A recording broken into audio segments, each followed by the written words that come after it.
চুয়াডাঙ্গাতে কিন্তু প্রতিদিনই পেট্রোল পাম্পগুলোতে এরকম ভিড় আমরা লক্ষ্য করছি।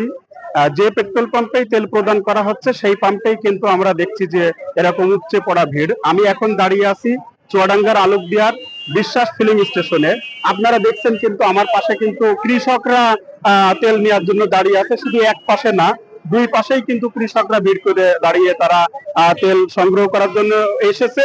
এখানে কিন্তু বেশিরভাগ লোকই কিন্তু সেই ভোরবেলা এসছে, ভোরবেলা এসেই কিন্তু এইভাবে লাইন দিয়ে দাঁড়িয়ে থাকছে, কিন্তু দীর্ঘ সময় লাইন দিয়ে থাকার পরেও কিন্তু তারা এখনো পর্যন্ত তেল পায়নি, যেহেতু দুপুর 12টা বাজে। আর এখানে শুধু কৃষকরা একাই ভোগান্তি পাচ্ছে না, এই ভোগান্তিতে কিন্তু প্রশাসনকেও পড়তে হচ্ছে, যেহেতু প্রতিদিনই কিন্তু প্রশাসনকে এই তেল দেওয়া তদারকি করতে হচ্ছে। এই তদারকি করতে যেয়ে কিন্তু প্রশাসনের যেমন ভোগান্তির শিকার হইতে হচ্ছে, সেরকম কিন্তু পাম্প কর্তৃপক্ষকেও ভোগান্তির সৃষ্টি হয়েছে, যেহেতু এত জ্যাম থাকলে আসলে তেল দেওয়াটাও কিন্তু কষ্ট।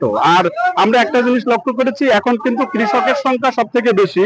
আর যেহেতু এই কৃষকরা তেল নিচ্ছে, এই তেলগুলো আসলে কিছুক্ষণ আগে কিন্তু এক্সিকিউটিভ ম্যাজিস্ট্রেট এখানে উপস্থিত ছিলেন। উনি কিন্তু বলেছেন যে চুয়াডাঙ্গা সদর উপজেলার যারা শুধুমাত্র তারাই এখান থেকে তেল পাবে। যদি এটা যাচাই বাছাই করা হয় তাহলে হয়তো কিছুটা নিরসন হবে তেল দেওয়ার ক্ষেত্রে। আরেকটা জিনিস আমরা কৃষকদের কাছ থেকে জানতে পেরেছি যে এই তেল নিতে যেয়ে যেহেতু আগে কিন্তু কৃষকরা খুচরা দোকানদারদের কাছ থেকে এই ডিজেলটা সংগ্রহ করতে পারতো, এই তেল ক্রাইসিসের কারণে কিন্তু এখন খুচরা দোকানগুলোতে তেল দেওয়া বন্ধ রয়েছে, যার ফলে কিন্তু আরো বেশি ভিড় হচ্ছে পেট্রোল পাম্পগুলোতে। আসলে তাদের কিন্তু দাবি যে এই উপচে পড়া ভিড় থেকে নিরসন করতে খুচরা দোকানগুলোতে যদি ডিজেল পেট্রোল বিক্রির সুযোগ করিয়ে দেওয়া হয় তাহলে হয়তো পাম্পগুলোতে ভিড় কিছুটা হলেও কমবে।